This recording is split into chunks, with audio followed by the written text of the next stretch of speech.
बिस्मिल्लाहिर्रहमानिर्रहीम। पाक guardian education system Nankana first year class के तलबा अस्सलाम वालेकुम।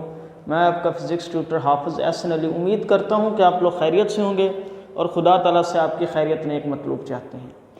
डियर स्टूडेंट, पिछले लेक्चर के अंदर हमने V1 प्राइम और V2 प्राइम को ड्राइव किया था। आज हम स्टडी करेंगे cases of elastic collision. Elastic collision के केसेस हम स्टडी करेंगे जी। इसका पहला case, when m1 is equal to m2, incident and target balls have equal masses and collide elastically। वो कहता है आपके पास दो बॉल हैं, एक m1 है एक m2 है, दोनों का मास बराबर है। m1 m2 is equal to m। After collision the velocity of m1 and m2। टकराने से पहले तो इनकी वेलोसिटी v1 और v2 है, तो टकराने के बाद इनकी वेलोसिटी क्या होगी। अब देखिए स्टूडेंट, V1 प्राइम जो होता है ये हमने पिछले आर्टिकल में ड्राइव किया था, m1 minus m2 divided by m1 plus m2 V1 plus 2m1 divided by m1 plus m2 bracket V2। अब यहाँ पे देखें हमने कहा कि m1 m2 बराबर हैं, यानी m के बराबर है। तो देखें m1 की जगह भी m आ गया, m2 की जगह भी m आ गया, m1 की जगह भी m, m2 की जगह भी m, V1 प्लस 2 m1 की जगह भी m, m1 की जगह भी m और m2 की जगह भी m और v2। क्यों? क्योंकि हमने कहा m1 m2 बराबर है। जब ये बराबर हैं तो किसके बराबर इसको करिए, किसी डिजिट m के बराबर। m1 का मास और m2 का मास ये दोनों बराबर हैं और ये दोनों किसके बराबर हैं, m के बराबर। जहां भी m1 या m2 है वहां पे आप क्या सब्सटीट्यूट करते हैं, m सब्सटीट्यूट करते हैं। तो एक m से m कट गया तो ये ऊपर वाला 0, 2m v1 plus 2m mm 2m v2। अब ये 0 ओवर समथिंग ऑलवेज 0 होता है, ये 2m से 2m कट गया प्लस v2। तो ये देखें कि टकराने के बाद जो m1 की वेलोसिटी है वो टकराने के बाद m1 की वेलोसिटी m2 की वेलोसिटी के बराबर हो जाती है टकराने से पहले। यानी कि टकराने के बाद जो m1 की वेलोसिटी होगी वो टकराने से पहले m2 की वेलोसिटी के बराबर होगी। यानी टकराने से पहले जिस वेलोसिटी से m2 मूव कर रहा था, टकराने के बाद उसी वेलोसिटी से m1 मूव करेगा। अब v2 prime close bracket 2m1 divided m1 plus m2 open close bracket v1 plus open bracket m2 minus m1 divided m1 plus m2 close bracket v2। अब जहां पे m1 या m2 है वहां पे आप m सब्सटीट्यूट करें।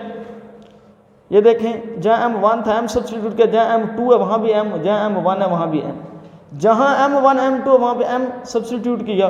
तो ये देखें 2m m plus m 2m v1, m से m कैंसिल आउट हो गया, क्या आया 0 0 और समथिंग ऑलवेज 0, और ये फैक्टर क्या हो जाएगा 0। तो ये देखें v2 prime is equal to v1। तो टकराने के बाद जो v2 टकराने के बाद जो मास 2 की वेलोसिटी होगी वो टकराने से पहले मास m की वेलोसिटी के बराबर हो जाएगी। इसका क्या मतलब है कि दोनों की वेलोसिटी इंटरचेंज होंगी। टकराने के बाद जो पहले मास की वेलोसिटी थी वो दूसरे मास की वेलोसिटी बन जाएगी, और टकराने के बाद जो दूसरे मास की वेलोसिटी थी वो पहले मास की वेलोसिटी बन जाएगी। जी स्टूडेंट, अब केस 2 वो कहते हैं m1 m2 is equal to m, यानी कि दोनों का मास बराबर है और दूसरा जो है वो रेस्ट की हालत में है। उसकी वेलोसिटी 2 होने का मतलब, वेलोसिटी 2 0 होने का मतलब है कि दूसरा रेस्ट की हालत में है और पहला जो है ये आकर इससे टकरा रहा है। अब इसी तरह v1 को देखें, हमारे पास ओरिजिनल इक्वेशन कौन सी है, ये वाली। इन्हीं ओरिजिनल इक्वेशन को यूज करते हुए हम हर केस को ड्राइव करेंगे। इसकी v2 प्राइम की ओरिजिनल इक्वेशन ये है, v1 प्राइम की ओरिजिनल इक्वेशन ये है, v2 प्राइम की ओरिजिनल इक्वेशन ये है। अब देखें इन्हीं केसेस को हम ओरिजिनल इक्वेशन में सब्सटीट्यूट करते हैं। जहां m1 है या m2 है वहां पे m सब्सटीट्यूट करें। m1 और m2 इनकी जगह mm आ गया, जहां m1 m2 है mm आ गया v1, ऐसे ही प्लस जहां m1 है वहां m आ गया, m1 और m2 की जगह mm सब्सटीट्यूट किया, और v2 ये वाला। अब आपको उसने बताया हुआ है कि जो मास 2 है ये रेस्ट की हालत में, जब ये रेस्ट की हालत में तो v2 क्या है इसका 0। जब v2 0, यहाँ पे 0 सब्सटीट्यूट करें, 0 ओवर समथिंग 0 0 किसी भी चीज़ के साथ मल्टीप्लाई होगा तो उसको क्या कर देगा, 0 कर देगा। 0 प्लस 0 इज 0। अब देखिए v2 प्राइम ये वाला, इसी ओरिजिनल इक्वेशन को यूज़ करते हुए और इन कंडीशन को अप्लाई करते हुए हम V2 प्राइम निकालेंगे। अब जहाँ भी M1 M2 है वहाँ पे आपने M सब्सटीट्यूट करना है। 2M1 इसकी जगह क्या आ गया M, M1 M2 MM आ गया V1 plus M2 minus M1 MM, M2 की जगह और M1 की जगह भी आप MM सब्सटीट्यूट करते हैं, M1 प्लस M2 इसकी जगह भी MM, और V2 सेकेंड वेलोसिटी क्या है 0। अब ये 0 ओवर समथिंग 0, ये 2M M1 plus M1 2M ये से कट गया, 2M से 2M कैंसिल आउट हुआ तो 1 आया, 1 जब V1 से मल्टीप्लाई होगा तो V2 prime is equal to V1। अब ये देखें इसमें से क्या हमारे पास आया है कि ये जो रेस्ट की हालत में है ये मूव कर रहा है, जब ये आकर इससे टकराएगा तो ये V1 जो है ये इसकी जगह रुक जाएगा, इसकी वेलोसिटी V1 की M1 की वेलोसिटी टकराने के बाद इसकी वेलोसिटी 0 हो जाएगी, जबकि ये M2 जो होगा ये उस वेलोसिटी से मूव करेगा जिस वेलोसिटी से आकर ये M1 इसके साथ टकराया है। अब देखें ये भी इंटरचेंज केस होगा, जो टकराने से पहले इसकी वेलोसिटी है, टकराने के बाद इसकी वेलोसिटी बन जाएगी, और टकराने के बाद जो इसकी वेलोसिटी होगी वो इसकी बन जाएगी। यानी जो टकराने से पहले V2 की वेलोसिटी थी, टकराने से पहले जो M2 की वेलोसिटी थी, टकराने के बाद वो M1 की बन जाएगी, और टकराने से पहले जो M1 की वेलोसिटी थी, टकराने के बाद वो M2 की बन जाएगी। यानी कि इन दोनों की वेलोसिटी इंटरचेंज होगी।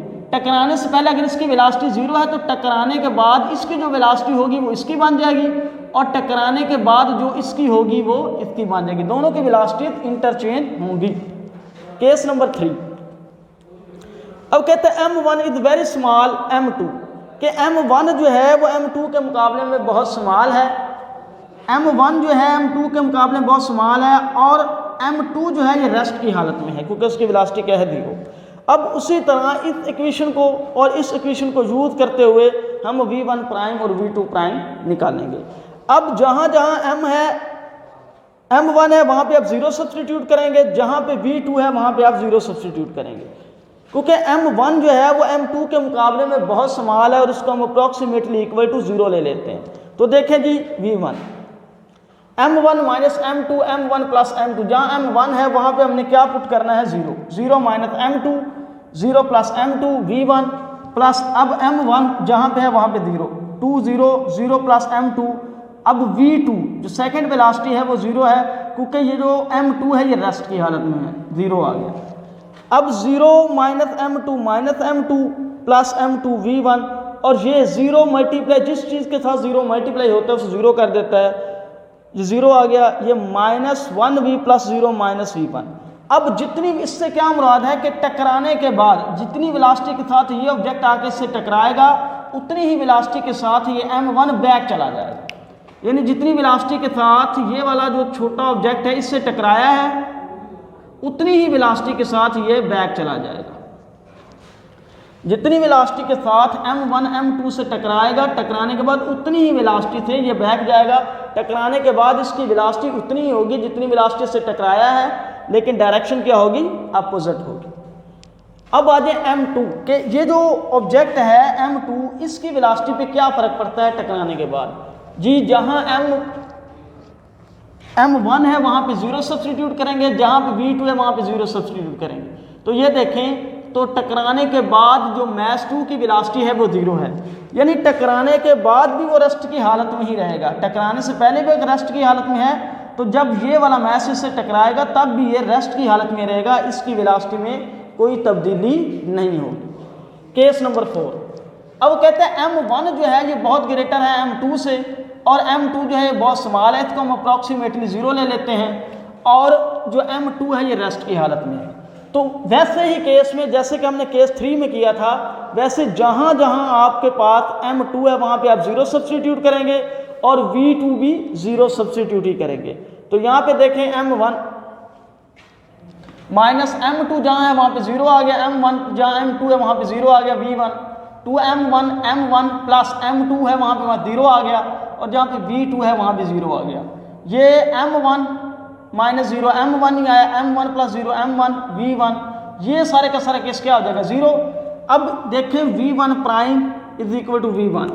अब इसके कहने से क्या मुराद है कि जितनी वेलोसिटी के साथ ये M1 M2 से टकराएगा इस m1 की वेलोसिटी पे कोई फर्क नहीं पड़ेगा, ये इसी वेलोसिटी से मूव करता रहेगा। उसके बाद इसकी वेलोसिटी मालूम करनी है m2 के टकराने के बाद इसकी वेलोसिटी क्या होगी v2 प्राइम। तो जहाँ पे m2 है वहाँ पे 0 सब्सटीट्यूट करें, जहाँ पे वेलोसिटी v2 है वहाँ पे 0 सब्सटीट्यूट करें। तो ये देखें हमारे पास v2 प्राइम आता है 2v1। इससे क्या मुराद है कि जब ये बॉल इससे टकराएगा तो ये वाला जो बॉल है इसकी वेलोसिटी के दुगना ये जो सेकंड वाला बॉल है स्मॉल बॉल से जब ये लार्ज कैपिटल बॉल या लार्ज बॉल जो आके इससे टकराएगा तो इसकी वेलोसिटी, ये जिस वेलोसिटी से मूव करेगा उसकी ये जो वेलोसिटी होगी इसकी वेलोसिटी का दुगना होगी। ये जो m1 जब m2 से टकराएगा तो इसकी वेलोसिटी जो है टकराने से पहले इसकी वेलोसिटी के दुगना से टकराएगी। ये जो आपके पास m2 है जब इसके साथ m1 आके टकराता है तो इसकी वेलोसिटी m2 की जो वेलोसिटी है वो m1 के मुकाबले में दुगना हो जाती है और टकराने के बाद इसकी जो m2 की वेलोसिटी है वो पहले m1 के मुकाबले में दुगनी हो जाती है और वो दुगनी स्पीड के साथ मूव करना शुरू करता है। उम्मीद करता हूँ कि आपको अच्छे तरीके से समझ आई होगी। किसी पॉइंट पर कोई कन्फ्यूजन हो तो हमें व्हाट्सएप पे ज़रूर बताएं।